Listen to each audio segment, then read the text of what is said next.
At this time, we're going to ask our Sister Carla, she'll come and share with us about the word believe. Let's put our hands together and say amen first.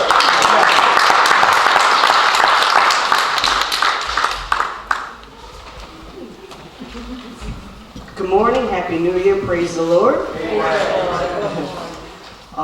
Just like to speak for a little while about the word believe and how it all tied into Dr. King's life and his legacy and how we can carry on with that same aspect. To believe is defined as holding or accepting something as true or valid. In 1929, God believed that a certain individual should be brought forth to hold a dream to better unite all people from all backgrounds. Hence, on January 15th of that year, Martin Luther King Jr. was born. Growing up, this promising young man experienced many types of racial challenges, turmoil, and divide.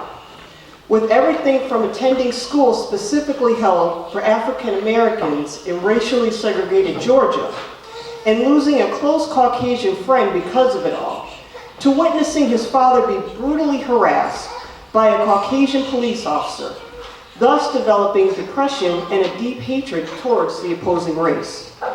Though through it all, and with the help of God, he was able to deepen his faith and go on to receive the blessing of ordination at Ebenezer Baptist Church at just 19 years old.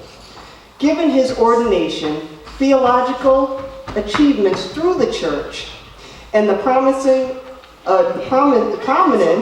of becoming a rising leader, the world of segregation in the South held strong and showed no signs of letting up. Despite adversity, he strived towards equality and became heavily involved with such events like the Montgomery bus boycott of 1955, where Claudette Colvin and Rosa Parks became adamant about giving up their bus seats to white passengers. Protests in Birmingham, Alabama for the mistreatment of blacks. The infamous march from Selma to Montgomery, resulting in what we now know as Bloody Sunday. He actively served on such committees like the Southern Christian Leadership Conference, the Albany Movement, and the Movement of St. Augustine. He notably gave his I Have a Dream speech at the Lincoln Memorial in 1963, and worked closely with President Lyndon B. Johnson as civil rights declared victory in 1964. Even with all of this, he was met with heavy police brutality, the Ku Klux Klan, numerous arrests, imprisonment, and even his own house being bombed.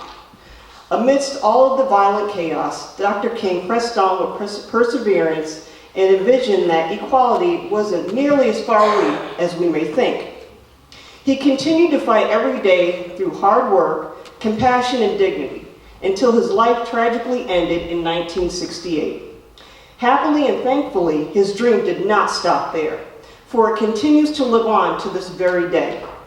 So you might be wondering, what's the takeaway from all of this? Believe. Just like God's plan for Dr. King's life, believe that you too were brought into this world to fulfill a divine purpose, a dream, if you will. Give it your all and work hard at achieving it. Believe.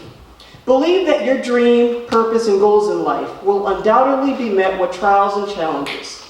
God did not promise Dr. King that the road would be easy, nor did he promise the same for you or I. But worth it? Most definitely. As you just heard, Dr. King was subjected to dastardly conflict and endless violence, all proposed by the enemy himself. But one thing was for sure, he always got back up, ready to fight. We all know that the enemy wants nothing more than to see you falter and stay knocked down for good. No matter what he does to throw you off course and to lose your faith. Put on the full armor of God, get tough, stay tough, and you'll surely come out victorious. Believe. Believe big enough so that even after your work here on earth is done and the good Lord calls you home, your dream will continue to live on and flourish, even if your predecessors have to build upon it. Also believe in yourself, hence leaving a lasting imprint for all the world to see. Lastly, believe. In dissecting the word, you get be and live. Be about your dream and purpose and live upon them.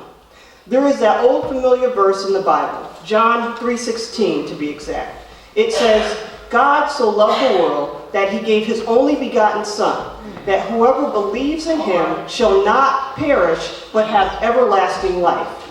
God also loved Dr. King beyond measure, so much so that he gave him to us for 39 precious years, to learn from and carry on via his example. And though he may have perished from us in this world, his dream is and always will be everlasting. May we continue believing in him, his legacy, and his dream.